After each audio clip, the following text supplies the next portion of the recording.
In the cool morning of May 12, 1989, a freight train, long, heavy and loaded with industrial mineral cargo, crested the summit of Cajon Pass near San Bernardino, California, and began its descent toward the valley below.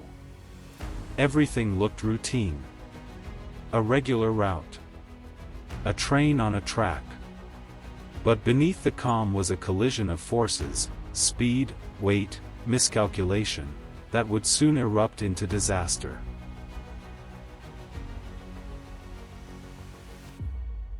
As the train began its downhill journey, something was wrong. The dynamic brakes, critical systems designed to help slow descending trains, were insufficient or inoperative for the massive load. The crew fought to control the speed, but gravity and momentum won. Instead of slowing, the train gained speed. By the time it reached a sharp residential curve near Duffy Street, the freight was hurtling far above the safe limit. Where the curve was rated around 40 miles per hour, the train barreled through it nearly 3 times that speed, an unstoppable force on rails. Steel and wheels screamed, rails jumped, and the train derailed with terrifying force.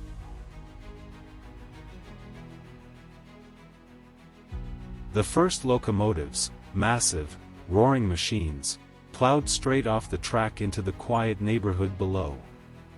Hopper cars piled into one another. Homes that stood at 7:36 a.m. were gone within seconds. Concrete, wood, and metal became debris fields.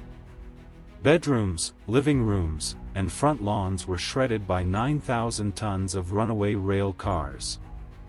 People inside their homes had little time to grasp what was happening. The earth shook. Walls collapsed.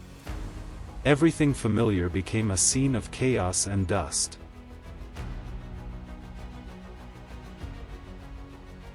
For crew members on the train never made it out of the wreckage.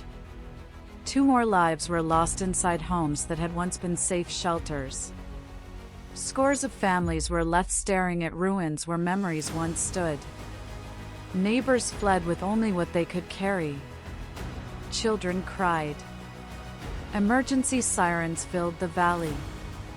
The calm of San Bernardino was shattered beyond recognition.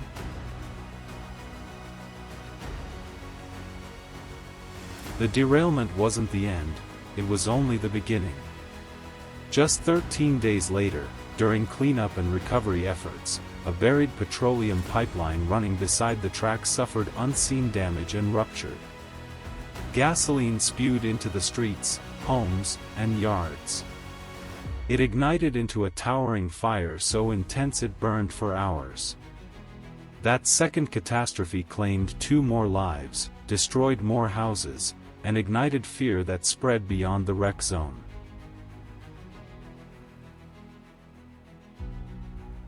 The people of San Bernardino, ordinary families, workers, children, and elderly, found their lives upended. Homes were lost. Streets were torn. Families mourned. The quiet rhythm of daily life became a march between grieving and rebuilding. This wasn't just an accident.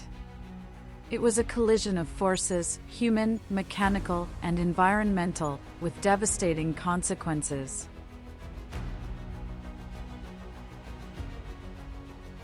Investigators would later find that a series of oversights contributed to the disaster: incorrect train weight calculations, inadequate braking systems for the terrain, and communication breakdowns between crew and dispatch. The pipeline tragedy that followed showed how a recovery operation can unexpectedly trigger a new disaster when critical infrastructure is nearby and unprotected. In the years that followed, emergency planning, railroad safety procedures, and pipeline oversight in California were all scrutinized and revised to prevent such a dual catastrophe from recurring.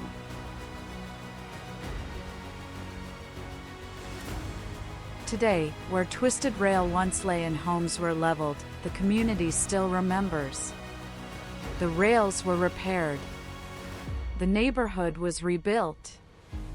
but memories of that morning, and the flames that followed, live on in every used railroad crossing, every safety regulation, and every family that lost more than they ever imagined they could lose in a single moment.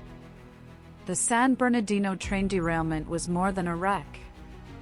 It was a harsh lesson in how fast order can turn to chaos, and how fragile the boundary between safety and disaster really is.